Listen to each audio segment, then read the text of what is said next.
కర్మ నుంచి ఎవ్వరూ తప్పించుకోలేరు. అలాగే అర్హత లేనిది దేనిని పొందలేవు. నీకు ఎప్పుడు ఏది దక్కాలో అదే దక్కుతుంది.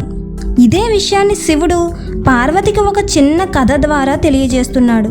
పూర్వం ఒక ఊరిలో ఒక పేద కుటుంబం ఉండేది. వాళ్ళలో ఇంటి పెద్ద రోజు శివ పూజ చేస్తూ తనకి ఉన్నంతలో నైవేద్యం నివేదన చేసి తన పని తను చేసుకుంటూ ఉండేవాడు. ఇలా ఎన్నాళ్ళ నుండో పూజలు చేస్తూ తన బాధని శివయ్యకు చెప్పుకుంటూ ఉండేవాడు. ఒకరోజు పార్వతీదేవి శివుడితో, స్వామి, అతడు అనేక సంవత్సరాలుగా నిత్యం పూజలు చేస్తూనే ఉన్నాడు. కరుణించి ఏదైనా వరం ఇవ్వచ్చు కదా అంటే శివుడు చిరునవ్వు నవ్వి ఊరుకున్నాడు. పార్వతికి కోపం వచ్చింది. ఏమిటి స్వామి ఆ నవ్వు?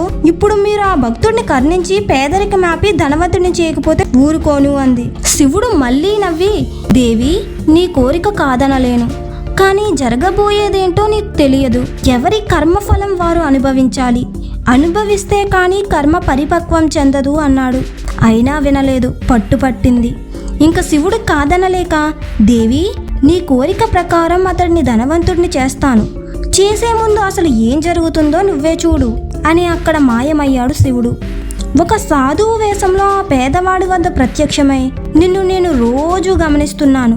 ఎందుకని పూజలు చేస్తావా శివుడికి? బోలా శంకరుడు అంటారు, కానీ ఎప్పుడైనా కరుణించాడా? వృధాగా పూజలు చేయకు అని ఒక వజ్రపురాయి చేతికిచ్చి, ఇది అమ్ముకో, చాలా డబ్బొస్తుంది, హాయిగా బ్రతకొచ్చు అని అక్కడ నుండి వెళ్ళిపోయాడు. ఆ వజ్రపురాయిని చూసేసరికి మతిపోయింది. ఎన్నో కోర్కెలు మనసులో కలిగాయి.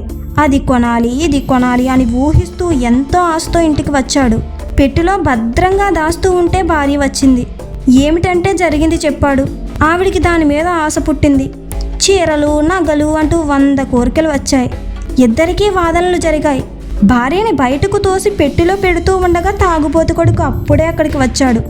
చేతిలో ఉన్న రాయిని చూసి, దాని వెలుగును చూసి, నాకు ఇవ్వు, నేను తాగాలి, అప్పులు తీర్చాలి అన్నాడు.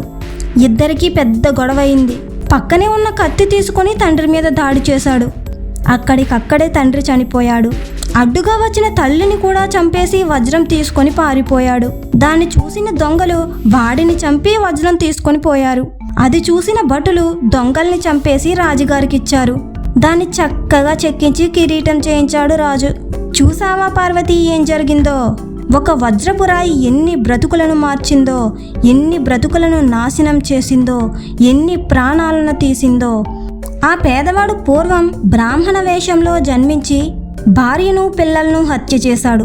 ఎవరికీ దాన ధర్మం చేయలేదు. భక్తి మాత్రం కొంచెం ఉంది. ఆ భక్తి నేటి జన్మలో కూడా కొనసాగింది. చేసిన కర్మఫలం నుండి బ్రహ్మ సైతం తప్పించుకోలేడు. ఎన్ని ఆస్తులు ఇచ్చినా విధిని మార్చడం కుదరదు. అనుభవిస్తేనే కర్మ తీరుతుంది. ఏ వస్తువు ఎక్కడికి చేరాలో, ఎవరికి దక్కాలో వారికే దక్కుతుంది తప్ప అర్హత లేనివాడు పొందలేడు. తాత్కాలికంగా విలువైన వస్తువులు మన దగ్గర ఉన్నట్టు కనిపించినా అర్హత లేకపోవడం చేత తొందరగానే పతనమవుతాయి. పేదవాడు మంచివాడు అనేది ఉండదు. గత జన్మలో భార్యా బిడ్డల్ని చంపాడు. భార్య గయ్యాలయ్యింది. కొడుకు వ్యసనపరుడై తండ్రిని చంపాడు. వాడు చేసిన కర్మఫలమే ఈ ఫలితం.